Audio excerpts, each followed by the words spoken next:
Welcome to Real Estate Investing Abundance, the show for busy, fulfilled professionals like you to learn how to develop financial independence built on solid, passive real estate investments. Now, here is your host, Dr. Alan Lomax. Hello, enlightened investors. I'm your host, Dr. Alan Lomax, and it is a pleasure to be with you today to share with you the power of military and veteran crowdfunding. Kevin Brenner is a real estate investing professional on a journey, and he has been on that journey since 2018. He began by using his VA loan to house hack a quadruplex. After improvements, Kevin was able to raise unit rents more than $500 per month, which enabled him to move on to other and bigger and greater investments. Kevin is the co-host of Active Duty Passive Income Podcast and the founder of Operation A.T.O.M, the Action Takers Only Mastermind. So, Kevin, thank you for being with us today.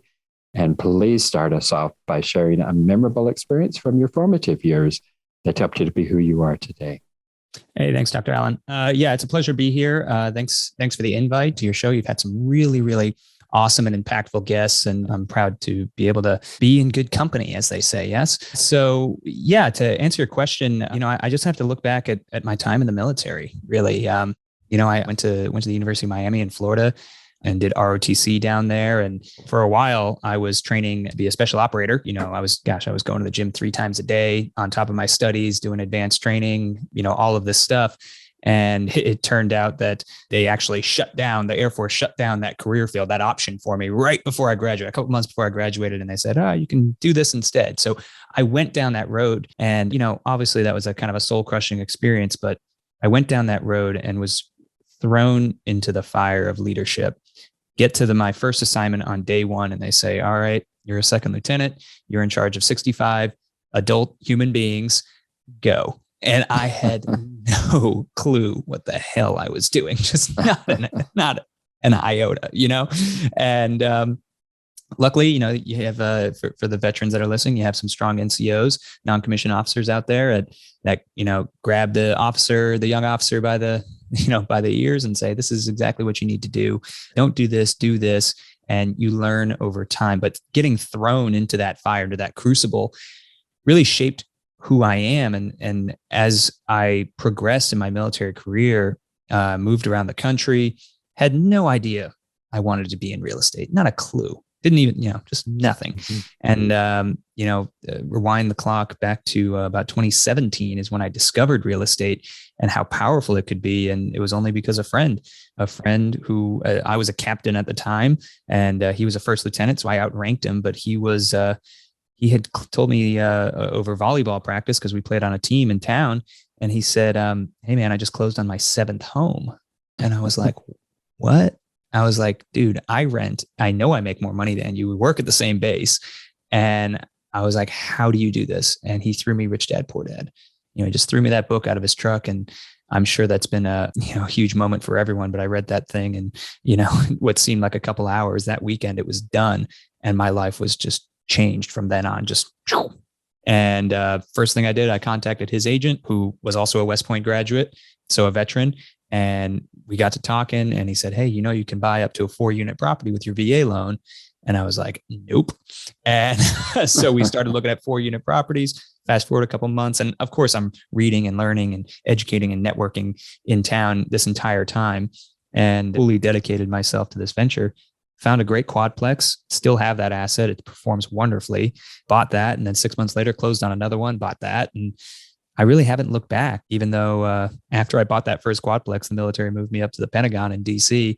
And that's where I am right now, not serving anymore, but full-time still living in Washington, DC. And I have a couple short-term rentals. And of course, I set my sights a little over a year ago on the large commercial assets and really dug in on new ways to raise capital and solutions in the active duty passive income community, which I helped build. So it's been a heck of a ride. And, I just feel like with what we've done at ADPI and where we're going, that company has just been like a rocket ship, just an absolute rocket ship. But when you put a bunch of veterans and active duty military on the board of a company, it's going to go far. That's what we did. Well, wonderful story, and not unlike many people who have gotten into real estate. If you're not born into wealth, if you're not born into a real estate investment company, why would you know about any of these things? And most people do not, and that's why they don't take advantage of what real estate investing has to offer. So I really appreciate one of your big drives is to get out there and get the word out to people who don't know about these tremendous opportunities. Well, I mean, just face it. It seems if you don't know about the industry, it seems extraordinarily overwhelming and totally and completely out of reach, which is a total and complete lie. And it is a myth that persists and persists. So I appreciate what you're doing in terms of educating and enlightening other people. Yeah. So you gave us a tad bit of a backstory in terms of how it is that you got started. And of course, you used the VA loan and VA process. But I just want to make it clear that there are other ways that you can start off with absolutely nothing. FHA mortgages are a wonderful way to do it, and they operate essentially the same as the VA. There's a little bit more down payment for FHAs, but not a great deal. And so you can do the same thing that Kevin did if you're not in the military. Well, take us down the road here. Using a content machine to build the largest community of military real estate investors. What is that all about?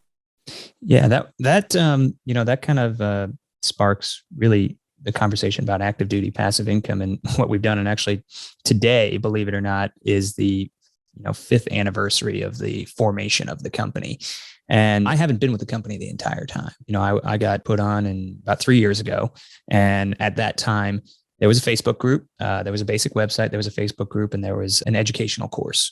And the Facebook group had 1,200, maybe 2,000 people, which is that's a sizable group. That's a sizable group, right? Yeah. Mm-hmm. And the company had been around for a year and a half, something like that. There was a podcast as well. And the idea behind it was, how can we create multiple layers of content to get the word out? Because the biggest misnomer, and Dr. Allen, you hit on it earlier, was that people just don't know what's out there. And if you don't know what you don't know, especially when you're in the military, when you're, and that's something that for your listeners and viewers who maybe, know a veteran, or they're not in, or they know people are active duty, the stress of the job is the stress of the job. It's a stressful job, but every job's stressful. So, is what it is, right? But the constant moving as a young officer, and it depends whether you're enlisted, your officer, your career field. As a young officer, I was moving every 2 years. And not just moving like, oh, I'm moving up the block. No, I'm moving either out of the country to a new state, new people, new friends, so beyond just the physical move, the anxiety that puts on your social life and all of this other things, do you really have time to focus on collecting assets and doing all those things? No. And what we realized is that there was so much disinformation out there about what you could do with the VA loan, that was the spark. It was like, okay, we need to create content from professionals, from other veterans and other active duty military who are doing this and who have done this, to kind of right this ship and get the word out there. We found that even loan originators didn't even know what they were talking about. Real estate agents, no clue what they were talking about with the VA loan. They were just saying, oh, you can't do that just because, whatever. Or the loan originator would say, you can't do that because, our guidelines won't let you. But that has nothing to do with what you can actually do. It's just your guidelines, right? So we had to right this ship. And to do that, we started putting out more and more content. And we created an educational company, first and foremost, where we created a ton of free education, from VA loan mastery guides to master classes to the podcast, to YouTube videos, to all of this stuff, right? And then we started creating masterminds, and we called it our Action Takers Only Mastermind, which is single family, which I helped develop. And then, the co-founders, Tim Kelly and Adam Labar, they're into multifamily. So they created the Military Multifamily Academy. And, fast forward to now, we've personally trained hundreds and hundreds of folks who have decided that, hey, financial freedom is for me and real estate is the way I'm going to get there. And whether those are the people who are going to make a career out of their military time, 20 years, get the pension, get all that stuff, great. That's awesome. Or we have students that are like, hey, I'm getting out in 2 years and I need I need to start collecting assets and make this happen. And then you have folks that they're full in on real estate and saying like, hey, how do I get out as quickly as humanly possible? Because, I need real estate to be there for me. And, we found that integrating content across Instagram, across podcasts, across YouTube, across everything, the result of that is it's helped us grow from 3.5 years ago when we were at a 2,000 member Facebook group to now 55,000 members, all veterans, all vetted, all active duty, all military connected. It's a private group. We don't let everyone else in. You have to have a military connection. And our engagement rating is through the roof, sometimes north of 70, 80% on that. So it's really important when you are building a community, and whatever that community is, you have to make sure that the content you're putting out there is educational, entertaining, and relevant. Because if it's not, you're going to start getting people in your community who shouldn't be in your community. And then you might have an audience of 100,000 or 200,000 people, but of that audience who are actually going to follow you and do what you do, it could be 1% of that. You really got to focus on making sure that the people who are in your circle belong in your circle. That's hats off to Jill Campbell and what she's done with our outreach and the moderating team that we have. We have 3 or 4 military spouses that do all the moderating, and they're incredible. I mean, just running this Facebook group like clockwork. It's really taken on. It's its own full-time job. And we have W-2 employees now that do that because it's truly incredible. But yeah, that content, it's absolutely critical to building that community. And that's why, when we talk later about what ADPI Capital is all about, that community is the same thing that's going to spark your future business, because they're the ones you're going to go to and ask, okay, what do you want to learn about next? How can I help you? Help me help you. And the thing that we got from most of those folks was, well, I really want to get into real estate investing, but I either don't have enough for a down payment, or I'm overseas, I'm deployed, or I'm serving in Europe or Korea or something like that. I can't buy real estate in the US. I'm not there. So up until now, we really didn't have a solution for them. So it's really exciting to be able to listen to your community and then build it out. And now that's coming full circle. We'll be right back after a brief announcement. Are you a busy professional, passionate about the work of your calling, yet realize that even though you love what you are doing, you're exchanging your time for money? You know that if you were to lose the ability to exchange time for money, your financial well-being will be in jeopardy. If you can relate, I have great news. Steve Tucker Capital is an investment company designed for professionals to develop financial independence built on solid passive real estate investments. Remove the anxiety of an uncertain financial future and go to stevetucker.com. Get your free one-page 10-step guide to passive real estate investing. Well, you make it sound so easy, but I know that content development is a bear. It's difficult to get sloppy content out there. It is astronomically challenging to get valuable, useful content out there. So kudos to you and your team, and particularly in developing that in the short period of time that you have been able to do that. Well, take us down the road to Crowdfunding 101. What is it and how does it operate? Yeah, so I'm familiar with a lot of syndications and how to do that. And I presume that a lot of your guests and listeners as well in the multifamily arena understand how to finance and fund and raise equity and things like that. So without getting too basic and also not too complicated, what we've done is different than what most people do in the space. So the traditional way to raise capital for these deals, these larger multifamily deals or these larger commercial real estate deals, is to do the syndication route, which is your Regulation D, 506B, 506C. And before I continue, my lawyer's always in my ear. This is not legal advice. This is not tax advice. Make sure that you're consulting your legal and tax advisors before doing what I've done, because it's different for every person. And I'm going to tell you why. So the traditional way is using your Regulation D exemption, right? Your 506B, your 506C. Remember your 506B, 30-second recap is you're allowed to raise from up to 35 non-accredited investors. Everyone else has to be accredited, but you can't market freely.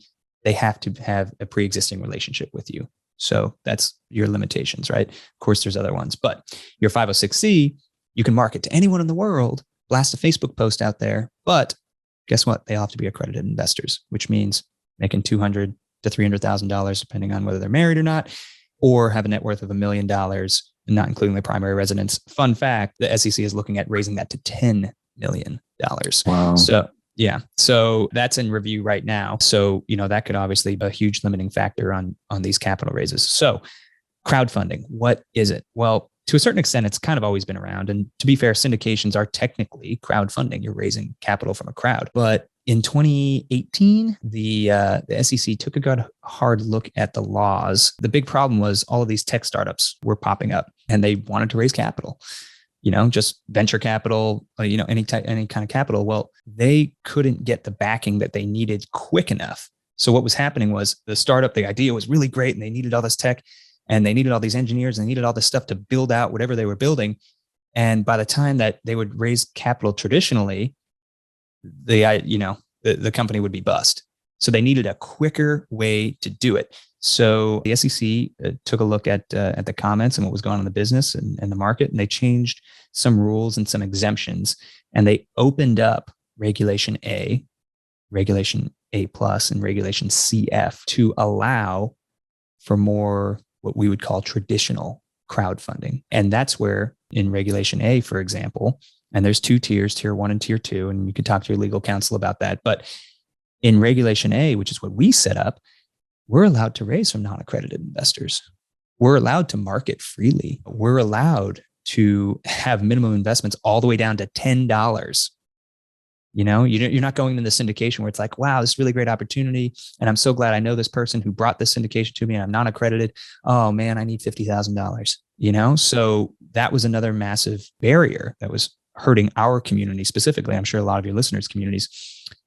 So the main difference between the Reg A and the Reg D is one, the legal fees. It costs about 10 to 15 times, because I've done both, to set up. So you're looking at around 100 to 115,000 in fees just to get your Reg A off the ground in legal and transfer agent. And that does not include using a broker dealer. If you want to use a broker dealer, expect to pay at least 1 to 3% of your capital raise to a BD.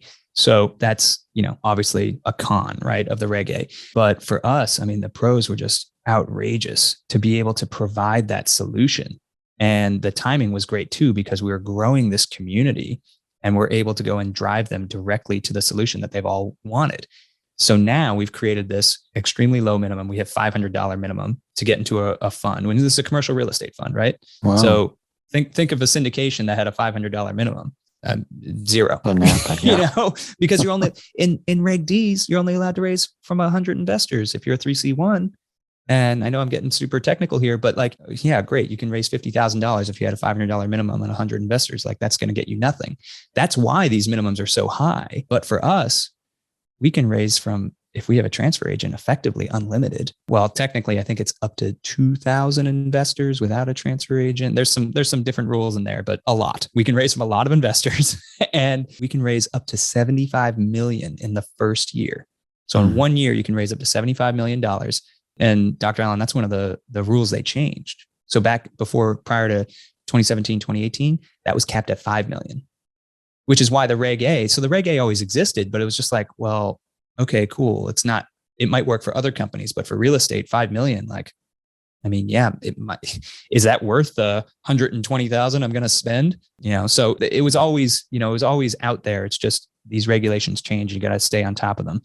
But, we're able to put this low minimum, no fee model out to our community that we've grown over the years. And it's just been an absolute slam dunk. We launched 2 weeks ago and the response has just been overwhelming. We have hundreds and hundreds of investors who are putting in soft commitments and they're making this happen. I think within the first week, we were in, about $1.5 million in commitments. And the other half of the business is really cool too, because remember how I mentioned that ADPI is an education company and we have this military multifamily academy. Well, because of that, we've created this ecosystem of active duty and veteran operators who are actually buying these deals. So now we have these little teams of operators who are going and finding the deals. They're underwriting them to capacity to what we've trained them to do. And then they're bringing them to ADPI Capital and the fund. We're further underwriting them and then we're funding the deal. So it's kind of all in the family, all in this this ecosystem of the military and veteran community. So it's really, really exciting. We have the deal flow and we're connecting that deal flow with the money. And that is effectively what, the most successful hedge funds do now. Absolutely. Well, I can see why the Regulation A, the crowdfunding, has worked for you. You didn't just go out and open up a Reg A crowdfunding operation. You had the database to build that upon. And so I can see why it's been really effective. And I think it's really great that you have opened those doors to everyday people who don't have perhaps more than $500 to invest at a time, if anything at all. And certainly there's a lot of people in the military who don't have that. So that's wonderful that you're doing that for people. Do you have anything else to say in terms of the origin story of the ADPI capital, or have you pretty well filled us in on that? Yeah, I mean, obviously I'm kind of a nerd when it comes to capital raising and how to get this done and kind of what we did here. But I mean, you kind of hit it on the head there with the community aspect. It can be done with a broker dealer. It certainly can be. So for those listeners out there who may have a community or maybe tied to a certain community and want to go down the path of potentially creating this fund, right? Because really what ADPI Capital is, it's a series of special purpose vehicles, right? We've launched Equity Fund 1. That's the first fund. And that's dedicated towards large multifamily, your BC multifamily, your mobile home parks, and your self-storage facilities. So we have all of the people finding those deals in our community, and they're going to be operating it. And then the fund will be funding those deals. And then, of course, that money is coming from the community as well. So you don't have to go down this route to raise capital. But if you are using a Reg A and you're looking into how to get over or how to overcome the potential issues of marketing or only being able to raise from accredited investors, it can be done, and you can hire a broker dealer and bring them on, and, they can pump you with investors and all of that stuff. They could bring money to deals and all of those things. So not to say it can't be done, but if you do have that community out there and you're wondering how, the Reg A and that route has really, really been the way to go for us at ADPI Capital. And I mean, we're just excited. We're like I said, we're launched, and the SEC's qualifying our documents right now. And that's one other thing I didn't mention. This process is much different than a Reg D, in that a Reg D is you're pretty much exempt from kind of a lot of the SEC, the acts, right? The 30s and 40s acts. They have exemptions here, but there's a lot more paperwork. It's effectively, they call the Reg A mini IPO. So it's that mini initial public offering. And there is a lot. There's just different things that you need to do. So understand that it's a different process than, just getting your $10,000 or $15,000 together and launching your 506c. It's just different. So of course, anyone who wants to learn more, they can go to our website, adpicapital.com, and learn all about it. Well, I would think that, I suppose you could do this as a sole operator, but it sounds to me like you would be much better off joining with the team to go down the Reg A investment route there. Yeah, definitely. The sole operators, you got other options, right? You can do a joint venture. You can raise capital a lot of ways. But when you're talking about a fund, which is going to be diversified into large assets, then, you're either looking at a 506c, or at this point, I'd give a Reg A Tier 2 a good hard look. Sounds like excellent advice. Well, Kevin, it has just been a wonderful delight having you with us today, and excellent information you have shared with us. So I appreciate you for being with us today. And enlightened investors, once again, thanks for being with us today. I look forward to seeing you next episode.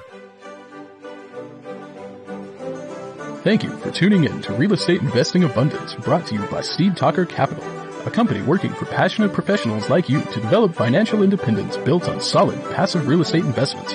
As part of our efforts to make the world a better place, Steve Talker Capital contributes to activities and organizations committed to better understand the equine. These endeavors attempt to enhance the human treatment of horses worldwide. Steve Talker Capital, working for a world where all creatures, great and small, flourish abundantly. For resources to develop your financial independence, connect with us at stevetalker.com.